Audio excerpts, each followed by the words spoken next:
So what's going on, guys? DIY Dan, Saltwater Junkie here again. In this video, I'm going to be showing you the technique that I use to drill my aquariums.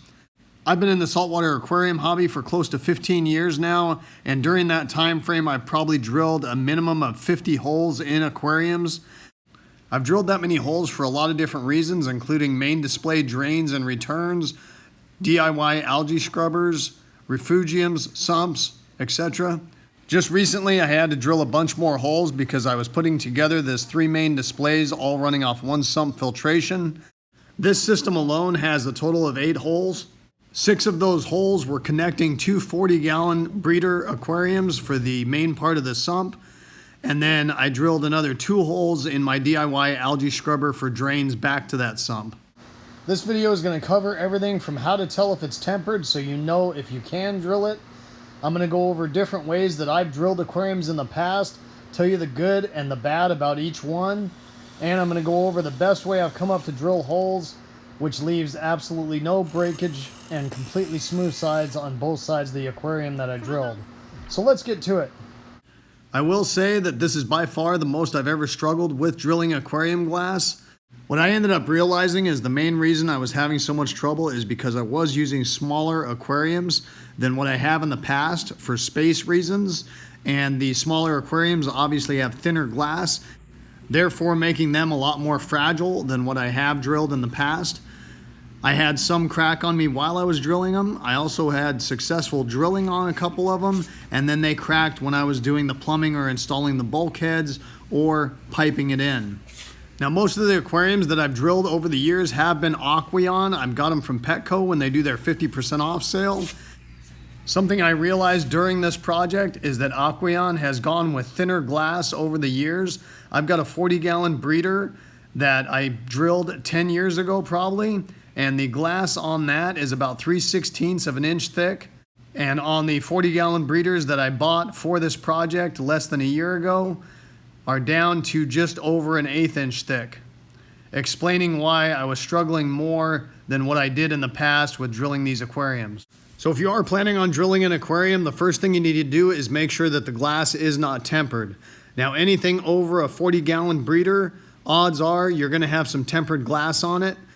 The easiest way to discover whether you have tempered glass on your aquarium is using a polarized set of sunglasses and a white screen on a laptop. So with a set of polarized sunglasses, if you're holding those in front of the white screen on a laptop and you turn them 90 degrees, they will almost go completely dark. If your sunglasses are not polarized, then when you do that same thing, turn them 90 degrees in front of the white screen, they will just stay the same color as what they were. Another thing to look for is if your sunglasses are polarized, usually it will say somewhere on the frame of the sunglasses. Now, for the purposes of this video, I actually went to Ross Dress for Less and bought a set of polarized sunglasses. You'll notice that not only do they say them with a sticker on the front of the glasses, but it also says it on the frame of the glasses themselves. So I will have a white screen that you can click on an icon at the end of this video if you're getting ready to test your aquariums. This is the video I'm using right now to show you guys this.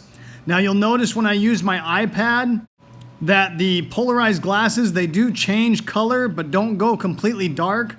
So right here I'm using that same video that we just used on the iPad, and this one is on a computer monitor screen. And you'll notice that when I put the glasses up straight, that they're actually dark.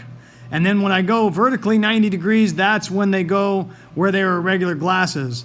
When doing this test on an actual laptop screen, when I went straight, they were regular glasses, and then when I went 90 degrees vertically, that's when they darkened completely out. So I'm not sure why the monitor screen showed the glasses one way and the laptop showed them the other way. I'm sure it's the way the pixels are done in the screen. I'm just not that tech savvy, and why both the monitor and the laptop showed the polarized sunglasses better than the iPad. I'm sure I'll get some comments, and I am curious why that is. But that is what you need to verify if you're going to use this method to figure out whether your aquarium glass is tempered, so you know whether or not you can drill it.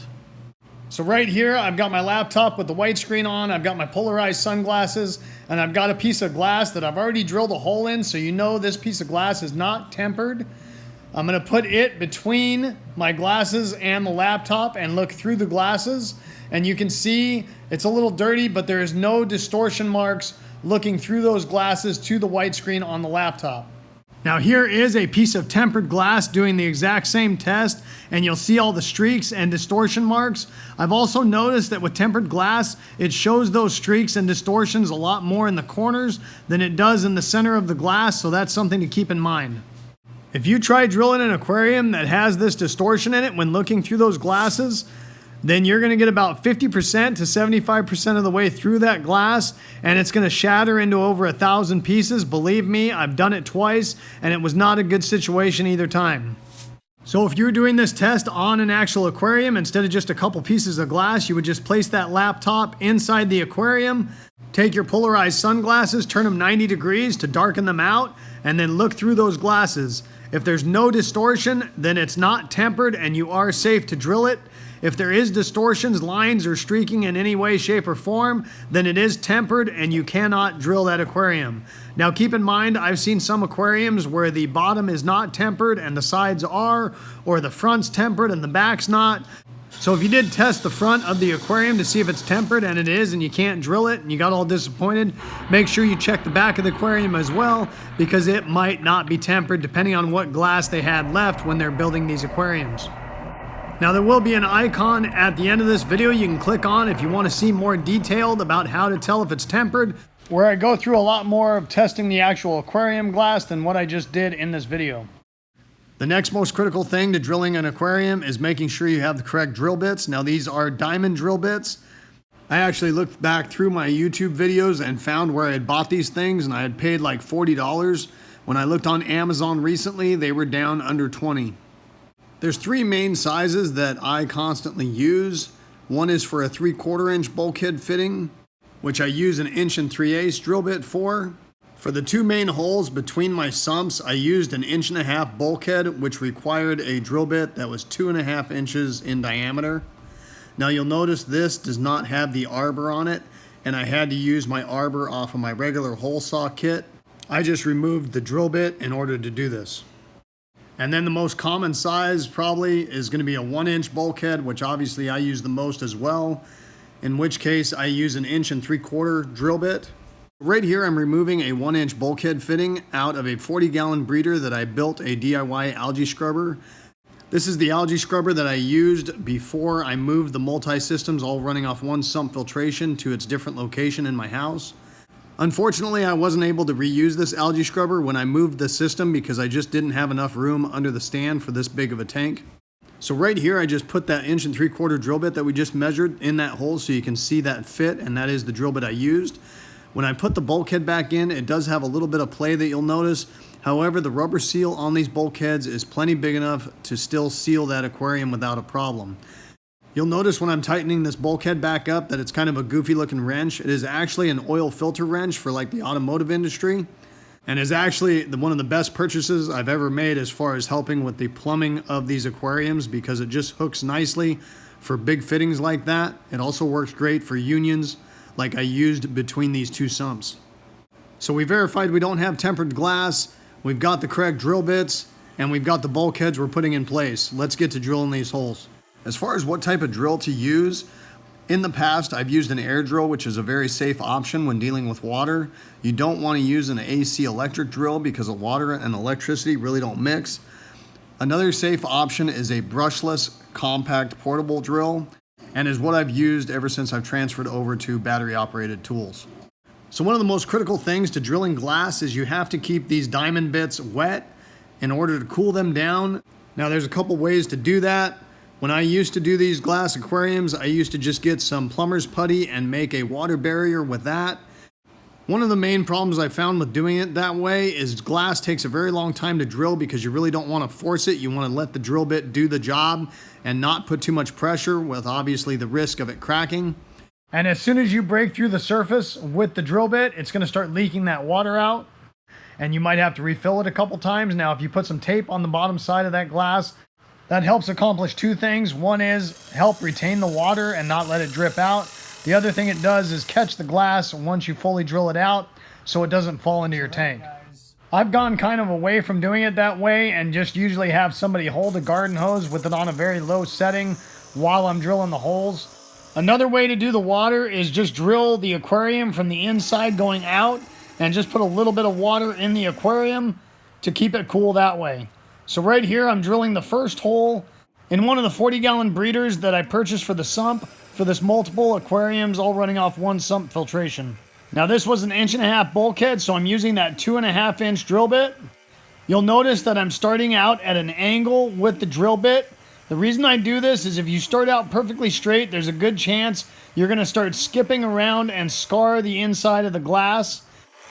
By starting at an angle, it allows you to be very accurate with where that hole is going to be. Now there are ways around this. You can create some type of a wood block that you clamp in place to hold it so you can go perfectly straight, but I've never had a problem with starting at an angle. Once you get it going a little bit and you've got a decent groove in it, to hold that drill bit from skipping, you can start straightening out the drill bit. So this actually drilled pretty good, but you'll notice there is still some jagged edges. I've never been able to get a perfectly clean hole. It always chips out a couple little pieces at the very end, and I actually came up with a good way to prevent that I'm going to show you on another hole I'm drilling. Now because I was connecting these two 40-gallon breeders for the sump with bulkheads and hose connections, I just took that first aquarium, flipped it over on top of the other one, and started drilling my hole. And I was able to start this one perfectly straight because the one aquarium was acting as a guide so it couldn't skip off track of where I was drilling. Once I got that hole started with a groove all the way around it, then I went ahead and removed that other aquarium so I could continue drilling the second hole in the second aquarium. The video you're watching right now shows a good volume of water coming out of that garden hose. You don't need any more than that because it's just going to make a bigger mess. Now previously when I've drilled holes on bigger aquariums like a 75, I would actually put a little bit of down pressure while drilling until I got about halfway through the glass just to speed up this process a little bit. However, with thinner aquariums these days, I just recommend letting the drill bit do its job and don't really put any pressure at all. Basically let the weight of the drill itself be the down pressure while drilling. At least until you get a little bit more comfortable drilling these holes. Now with the weight of the drill, I actually usually go about half speed on my drill until I get about 3/4 of the way through. And then I increase my speed to 3/4 to full speed and actually lift a little bit of the weight of the drill off of the glass. The reason for this is you want to be taking the least amount of material off as possible when finishing going through the glass, because the more pressure you put, the more likely you are to break out that last little bit of glass instead of cutting through it and leaving a smoother finish. So I had ran out of painter's tape when drilling this hole, so I didn't tape the bottom side of it. So I just held a plastic lid under there to catch that piece of glass when it fell through when it was finished cutting. So I've been trying to figure out how to not have those jagged edges at the very last little bit of drilling through aquariums. So right here, I actually tried going at a little bit of an angle. So I would take the least amount of material out as possible when going through the glass at the end. It did help a little bit, but not completely eliminate the problem I was having. Another thing I've tried when drilling a hole is just keep consistently moving that drill bit around at a little bit of an angle continuously. Now this does help you drill a little faster because it's not taking as much material and it does just move a little quicker. Now you would think that by doing this it would oblong the hole, but it really doesn't because the material you're going through is so thin that it really just does not make that big of a difference. The only mistake I made when I was doing this one is because I was moving that drill bit at an angle around and it was cutting faster. I didn't think I was as far through the glass as I was, and because of that I had a little bit too much pressure on the drill when finally breaking through, and right here you can see that it did flake off a little bit of the glass at the end, breaking through it instead of cutting through it. So this last video is showing the final 2 holes that I've ever drilled in an aquarium, and these 2 holes were the drains for the 36-gallon bow front going down to my sump. I was using 1-inch bulkheads for this, so I was using that 1 3/4 inch drill bit. And these are by far the 2 cleanest holes that I've ever done drilling aquariums. The reason for this is I changed the way I finished drilling the holes. As far as the way I start, I use the exact same method that I showed you previously in this video. I started the drill at an angle to get a groove started before straightening the drill out. I've got the water sitting on the inside of the aquarium to cool that drill bit down while I'm drilling. Now, in case you're wondering how long it takes to drill these holes, I would say my average for drilling most aquariums is right around 5 minutes per hole. You'll also see that the drill is angling a little bit as I go, just to help it cut a little faster.